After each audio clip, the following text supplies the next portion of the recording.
Namun yang paling ikonik adalah boneka Annabelle.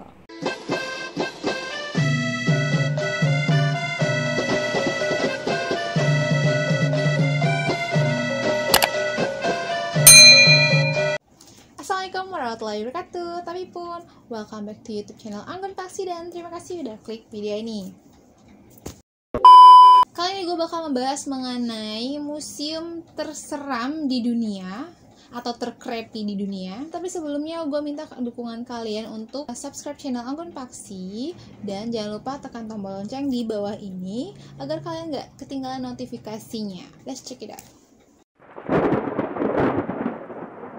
Yang pertama yaitu The Van Haven Ventriloquist Fort Michel, Kentucky, Amerika Serikat. Museum ini berada di Fort Michel, Kentucky, yang didirikan oleh William Shaker Berger. Pria ini adalah seorang pengusaha asal Cincinnati, Ohio, dan amatir ventriloquist atau seni bicara tanpa menggerakkan bibir. Museum yang dibangun oleh Berger ini berisikan begitu banyak boneka-boneka seram. Berger mengoleksi boneka-boneka tersebut sejak tahun 1930 sampai kematiannya yaitu tahun 1973. Total ada sekitar 700 benda dan karakter boneka dari 20 negara di sana. Bayangin aja, 700 boneka dalam keadaan duduk di kursi dan menatap dengan mata kosong. Berasa diikutin gitu ya, berasa diliatin gitu gak sih?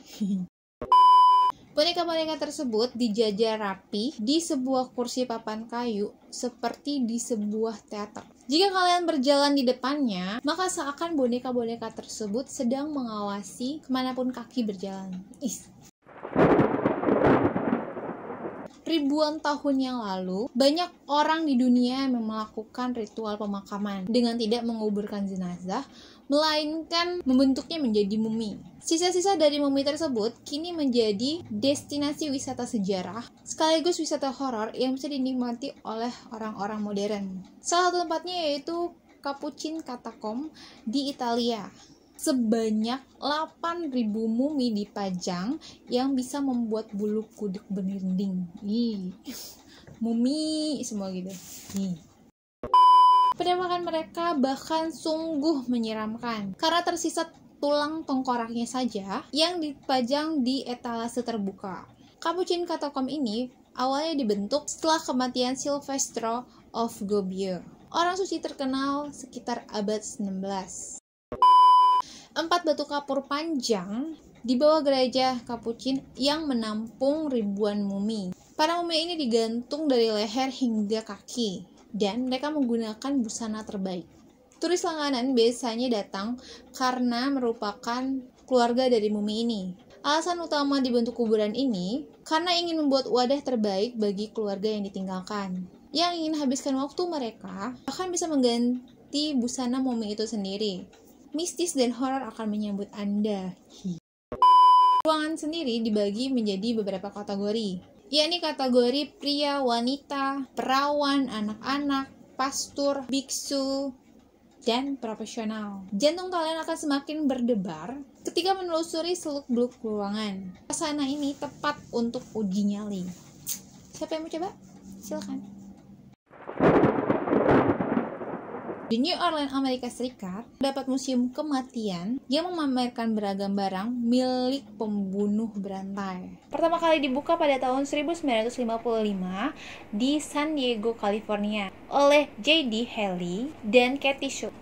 Museum ini kemudian dipindahkan ke Hollywood Boulevard, Los Angeles. Museum ini memiliki koleksi alat eutanasia bernama Thanatron yang diciptakan oleh Dr. Jack Kevorkian. Surat-surat pembunuhan berantai yang ditunjukkan untuk J.D. Haley ditempatkan di kotak kaca. Kostum badut milik pembunuh terkenal John Wayne Gacy Jr. gantung di atasnya. Di museum tersebut bahkan ada koleksi tulang manusia dan taksidermi hewan. Berbeda dengan mumi ala Mesir yang berbalut gulungan kain tua berusia ribuan tahun dan mumi-mumi yang ada di Guanajuato akan menghadirkan aura yang lebih menyeramkan. Sebab mumi-mumi itu masih memiliki bentuk yang utuh dari mumi-mumi Mesir, dan Cina. Dan jasad-jasad berusia ribuan tahun tersebut tidak disimpan di peti mati. Dan jasad-jasad berusia ribuan tahun itu tidak disimpan di peti-peti mewah, melainkan dipertontonkan di kotak-kotak kaca dengan kondisi seadanya. Jadi mau tengkoraknya hilang, mau apa segala macam, ya begitulah rupanya. Jadi ya wajar dong kalau itu lebih serem lagi kelihatannya dibanding kalau misalnya mumi-mumi yang biasa kita lihat di Cina atau di Mesir gitu. Dengan pakaian yang masih utuh namun lusuh dan mulut yang menganga layaknya orang meninggal dalam keadaan kesakitan mengakibatkan sosok mumi-mumi tersebut seperti zombie yang ada di film-film Hollywood. Jasad-jasad penduduk sipil dari abad 19 yang ada di sana menjadi mumi dengan sendirinya. Dan menurut Wikipedia, mumi-mumi yang terpajang tersebut kebanyakan adalah penduduk lokal yang meninggal akibat wabah kolera pada tahun 1833. Jika kalian ingin mengetahui mengapa abad pertengahan disebut juga dengan Dark Age, maka disinilah jawabannya. Ya, Museum de Medieval Fortune San Gimignano yang terletak di Italia ini begitu banyak instrumen penyiksaan pada masa itu. Jumlahnya sendiri sekitar 100 macam, jadi banyak banget. Jika kalian masuk ke dalam museum ini, kalian akan mendengarkan rintihan-rintihan penyiksaan. Serta yang tak kalah seram adalah deretan peralatan siksaan itu sendiri. Ada gula latin yang terkenal itu, ini sepeda yang digunakan untuk merobek dada wanita atau istri yang berzina dari tubuhnya. Serta heretic fork yang dibuat dengan pisau cukur tajam, bak paku yang ditempatkan di bawah dagu korban agar korban itu tidak tertidur. Kota Paris di Prancis tidak hanya mempunyai Menara Eiffel saja. Saat berkunjung ke sana, cobalah datang ke Musée de Poitrine yang berada di distrik Notre Dame. Museum ini memiliki ribuan replika organ tubuh dan organ asli yang diawetkan. Musée de Poitrine berlokasi di dalam komplek Faculty of Medicine, University of Paris, Prancis. Meski lengkap dengan aspek kedokteran, museum ini diminati oleh wisatawan karena mempunyai koleksi-koleksi yang menyeramkan. Ada ribuan replika organ tubuh manusia, anatomi tubuh dari kepala hingga kaki yang terbuat dari lilin. Dari situs resmi Musée de Poitrine, koleksi museum ini awalnya dimiliki oleh seorang kimiawan asal Perancis yang adalah penemu ilmu toksikologi Mathieu Orfila tahun 1835. Selain ribuan replika organ dari lilin, wisatawan juga dapat melihat otak pasien yang menderita penyakit mematikan yaitu apasia. Otak itu direndam dalam larutan alkohol oleh seorang ahli anatomi terkenal di dunia.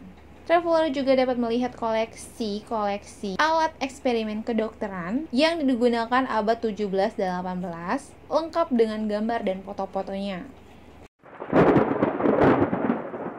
Dari namanya kita bisa menerka apa saja yang ada di dalam museum ini. Ya, Museum Megaroparasitologi ini secara khusus menampilkan parasit-parasit yang meninfeksi manusia.